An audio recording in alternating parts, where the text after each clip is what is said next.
miandry anao ny diosezy alalino ary ny finoana ka mirosoa amin'ny lalindalina sy isika fa ny fahasoavan'Andriamanitra miaraka amintsika.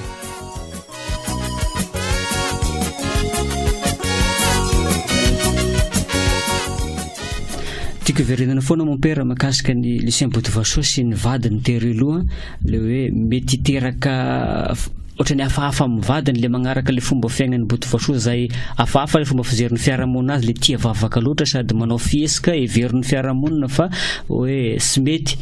manahoana ny momba an'izay. Ka hitanao raha misy amin'ny maha-olo-masina azy mety mahagaga le olo ary sy mitovy amin'olo moka ny fiesiny nefa mahay mandanja ranja zavatra dia resahazy ny olo no ataony. Ohatra izy mpampianatra ny dakilasy indray andro nanontany ankizy vavikely izay lasa maseur Brigitte taty afara hoe sao dia anao afaka manampy avy amin'ny fivavahana vonao ramse bon dia mifoha amin'ny sasakaly zany anao dia miaraka amiko mivavaka manao salamo anankiray dia matory amin'izay nanaiky le zazakely nanaiky izy dia nifoha aho izy masera dia tamin'ny sasakaly nanao le salamo sambatra zay madio fo amin'ny teny latina nifakazo be tsara zahay dia nandeha natory le zaza. Hitanareo zavatra vetivety sosory fa manaitra be ny fon'le zaza zavatra angatahana aminy hafahafa zany ray aman-dreny mpampianatra manontany zaza hoe mbola vonona hifoha amin'ny sasakaly anao hivavaka afaka hery taony fosiny io zaza io niditra ho masera. Tahaka izany amin'ny vadiny izy handeha hampianatra ny amin'ny masera efa nitantaraiky tao am-piangonana zay handeha hampianatra amin'ny masera sosotra koa ny vadiny fa dia hoe hariva koa ny andro raha misy dia lasa ny ray mandeha nanenjika azy ao avy ao afara eo monimony be dia hoe mola tezitra zany le vehivavy dia raha misy mandeha sy ankimondy sy miteny mandeha moramora vehivavy manaraka ao afara eo dia izy efa ambanibany eo aty ambany eo dia mierika amin'izay mijery any vadiny dia mamaly fosy izy hoe dia mola to hoe da niome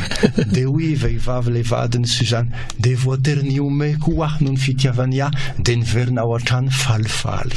Hitanareo izay le fahaziny sady mpanabe na amin'ny vadiny azy na amin'ny zaza zany izay koa nitondra ny tokantrano sy ny fanambadiana. Araka ny tantara mon père mety mba nanofana olona ho amin'izany fiainana fanambadiana kristiana zany raha misy sy mbola reniko zany fa sy maintsy nisy zay satria ny karakara ny fanambadiany ny anabaviny izy ohatra misy anabavy zay mbola velona amin'izao fotoana izao dia mpianany mihitsy izay sahirana mihitsy saika sy hianatra intsony satria nilana fanafody vola sy ny sisa raha misy nandeha tany amin'izareo ny karakaran'izay ary ny karakara le mpianatra sy sisa eo satria hoe saika hijana le doni fanahimana dia nampianariny ramse izy rehefa sy nahomby tsony tamin'ny fotoana sasany ny fanadinana naka iraisiny hoe azakivy amin'izay fa rehefa sy mahafaka anao dia sy maintsy mivavaka ny afarany fanambadiana tamin'ny anabaviny ramse zay mbola homandrak'izao. Tagnaty fikambanana masina moa izy mon père hoe croisé na hoe croisade mety nisy akony ihany koa zay teo amin'ny fiarahamonina ny fitaoman'olona tao amin'izay sy maintsy nisy fa io sy haiko aloha sy azoko tamin'ny ankety zavatra tahaka an'izany fa ny zaza teo karakaraina aloha ty sy moa le 11 boto sy alasa mpinamana be ny tatanareo fikambanan'ireo ary nanampy navory zaza maromaro. Ny zavatra manaitra mon père nanomboka tamin'ny 770 izy nanambady ny Suzanne zany vadiny taloha 770 dia nafatisany 770 raha zarena dia hoe feno zany hoe anatin'ny 770 taona teo zany ny fanambadiana izy mivady izy koa maty tamin'ny 70 avrily 770 ity isa 770 matetika ity mety misy azo sy hoe ny isa zany tiako lazaina fa araka ny tenentsika teo dia hoe efa misy taona ray ny aloha dia efa nampomany ny ray aman-dreny niteraka azy ny masera ny fianakaviany fa hoe indray andro izy hiditra amin'io fiainana zany hoe sy misy andalo an'izay fahafatesana zay ino tena tao anatin'izay fanambadiana zay na ny vady aman-jany na nampiomany ihany koa sy nisy ny zavatra tena hoe alahelo be ve zay zavatra zay raha vao nitenen'ny Lucien Botovasoa teo amin'ny fianakaviany na ny vady aman-janany. Hitanao mon père, rehefa miteniny zany izy fantany fa mety hampalahelo olo fa misy teny fanampiny hoe zavatra iriko zany ny ho faty fa hahaza ny fahasambarany zany kanefa tsy azonareo zany zay ny teny satria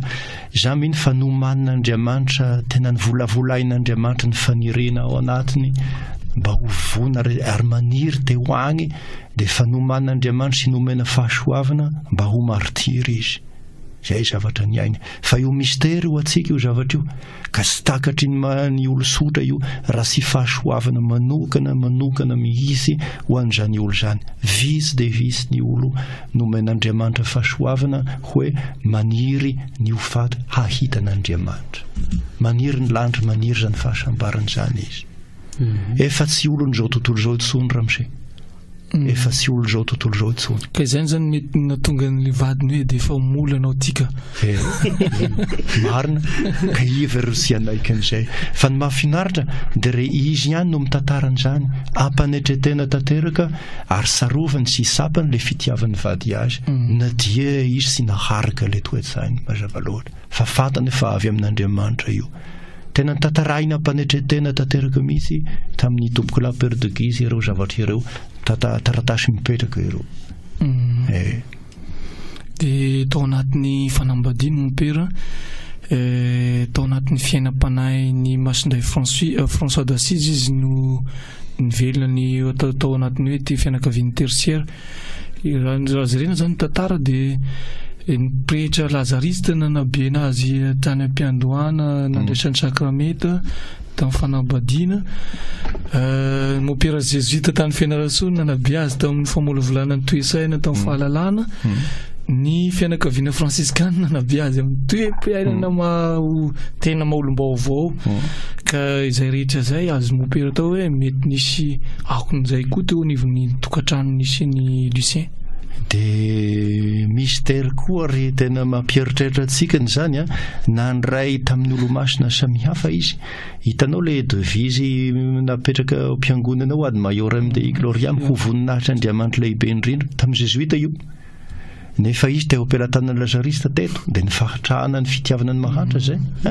tamin'ny jesuite nanovozana le fitiavana manabe sy mitaizy. Tamin'ny Mazava François d'Assise nanovozana le fahatrany sy ny hafaliam-panalalandava, le izy miramirandava, le izy be sangisangy, le izy mihirahira mamorona hira tamin'ny Mazava François d'Assise zay. Manao fiainany religiosy sy ny olo-masina nefa manambady sady miteraka ary tia vady dia hoe complet tena feno mihitsy ny maha-olona azy amin'ny maha-olom-piangonana lafo maro samihafa. Tena miavaka amin'ny olo-masina maro io olo io, miavaka amin'ny olo-masina maro ary mba sambatra ty faritra ity manana azy. Zay ny tena ataoko aminareo fa sy ho hita isan'andro raha aty Madagasikara na amin'ny toerana hafa olo tahaka an'izany. Raha ny tantaram-piainany mon père mety nanao ahoana hoe ny fomba fiantrany an'ireo mahantra sy ireo nanodidina azy teo amin'ny fiarahamonina satria zay tezana lazariste zay. Io ramose io tsy haiko, mbola anontaniatsika mbola anontaniatsika manahoana marina satria teo mpanahy telo toy ny ratovin'ny Lucien Botovasoa araka ny volaza teo. Anontaniatsika ny fianakaviany sy ny olo ny aina niaraka tamin'izay anontaniatsika azy ahoana zany. Ny fantatra dia hoe Kembarakala zany hoe endriny be zay namany akaiky dia akaiky tena ny aina an'izay tanteraka mihitsy hoe hamonjy ny mahantra. Na amin'ny toe-panahy franciscane aza dia zany hoe araka ny volazan'ny mopera teo hoe zava-pona aby ny zavatra rehefa ny mafoy ny arena ao an'Andriamanitra ny tahaka ny François d'Assise nafoy an'izay fananany rehetra tetỳ an-tany zay ka nanaradian'ny Kristy dia ataoko fa sy salisalana fa nahay niantra ny sahirany teo anivon'ny fiarahamonina fa zany hoe sy azosika tamin'ny enquête moa zany na ny fanadihadiana fa sy fisasalana araka ny finoako sy ny fanantenako ary matoky aho fa zay misaotra anareo fa mbola mila fikaroana kely ty mbola mila ho tohizina ny akely manontany olo mon père afapo venao amin'ny ty hoe fanambadiana sy ny fiainan'ny tomboka Lucien Botovasoa ty mais aloha ny dirasika amin'ny lohahevitra hafa ataoko fefa maromaro ny zavatra fa ampy ho an'ny mpihaino angamba zay nataontsika teo